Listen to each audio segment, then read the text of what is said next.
నందు ప్రియమైన సహోదరి సహోదరులకు యేసుక్రీస్తు నామములో శుభములు. దేవుని యొక్క నూతనమైన కృప మీకు కలుగునుగాక.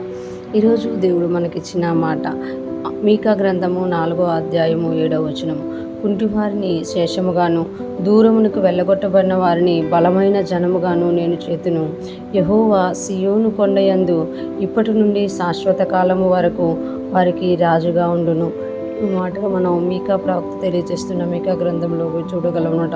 ఇక్కడ దేవుడు ఎప్పుడైతే ఇశ్రాయేలును ప్రేమించి వాళ్ళని విడిపించిన ఇశ్రాయేలు తమకిష్టమైన మార్గంలో వెళ్ళిపోయినప్పుడు, అంటే మంచిగా ఆశీర్వదింపబడి వారికి ఇష్టమైన మార్గంలో వారి చుట్టూ ఉన్న జనాంగాల మార్గంలో వెళ్ళిపోయినప్పుడు దేవుడు మీకా ప్రవక్త ద్వారా తెలియజేస్తున్నారు కదా, నా ప్రజలు తప్పిపోయినా నేను కుంటివారిని శేషముగా చేస్తాను. అంటే ఎవరైతే కుంటివారుగా ఉన్నారో, ఎవరైతే మనుషుల చేత తృణీకరింపబడిన వారిగా ఉన్నారో, ఈడు అవిటోడు కదా, ఈడు కుంటోడు కదా, ఈడేం చేయగలడు అని తృణీకరింపబడిన వారుగా ఉన్నారో, కుంటివారిని శేషముగాను దూరమునకు వెళ్ళగొట్టబడిన వారిని బలమైన జనముగాను నేను చూస్తున్నాను.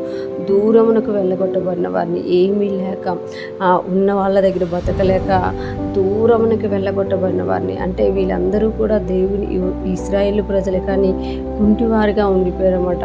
ఏమీ లేక దూరంగా వెళ్ళిపోయిన వారుగా ఉన్నారు. వారిని దేవుడు ఎలా చేసుకుంటాడట, బలమైన జనముగా చేసుకుంటాడంట.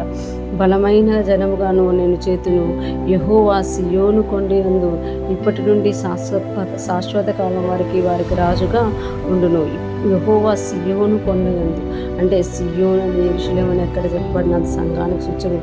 యెహోవా సియోను కొండయందు ఇప్పటి నుండి శాశ్వత కాలం వరకు వారికి రాజుగా ఉండును. శాశ్వత కాలం వారికి, అంటే ఇశ్రాయేలీలు రాజులు వస్తున్నారు కానీ తప్పులు చేయడం వల్ల చెరలోనికి వెళ్ళిపోతున్నారు. కానీ నేను ఎప్పుడైతే కుంటి వారిని శ్రేష్టముగా చేసుకుంటాను, అంటే ఎవరైతే వీళ్ళకి పనికిరారు, వీళ్ళు వారు, వీళ్ళు పని చేయలేరు అని లెక్కల్లో నుండి మీరు తీస్తారో వారిని నేను శేషముగా చేసుకుంటాను. అంతేకాకుండా దూరమునికి వెళ్ళగొట్టబడిన వారు, అంటే దూరానికి మీరు ఎవరినైతే వెళ్ళగొట్టేశారో ఇక వీళ్ళొద్దు మనకి అని వాళ్ళని నేను బలమైన జనంగా చేసుకొని నేను వారికి శాశ్వత కాలం అనుకుంటే వారికి మీద రాజుగా ఉంటాను అని చెప్తున్నమాట. ఈరోజు ఫ్రెష్మన్ వింటున్న ప్రతి ఒక్కరూ జ్ఞాపకం చేసుకోవాలి. మన జీవితాల్లో కొన్నిసార్లు మనము కుంటివారిగా అయిపోతూ ఉంటాం, అవిటివారిగా ఉన్నట్టు ఉంటుంది. లోకం మనల్ని కుంటివారిగా అవిటివారిగా చూసి వీళ్ళు దేనికి పనికిరారని మనల్ని తృణీకరిస్తున్నారేమో, దూరంగా తోలివేస్తున్నారేమో. అటువంటి వారిని దేవుడు ఏర్పరచుకొని, ఎవరైతే దేవుని యందు నమ్మిక ఉంచుతారో వారిని దేవుడు ఏర్పరచుకొని బలమైన జనంగా చేసే దేవుడు అని ఇక్కడ తెలియజేస్తున్నమాట. అంటే ప్రతిదీ దేవుడు చూస్తున్నామట. ఎవరు దేవుణ్ణి వెంబడిస్తున్నారు, ఎవరు వెంబడించడం లేదు.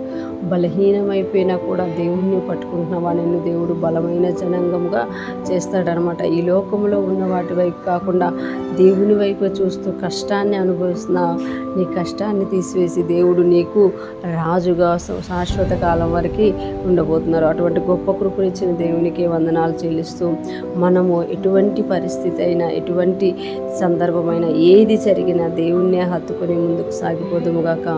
దేవునికి మహిమకరంగాను ఈ లోకానికి ఆశీర్వాదకరంగాను మారుదుముగాక. ఆమేన్.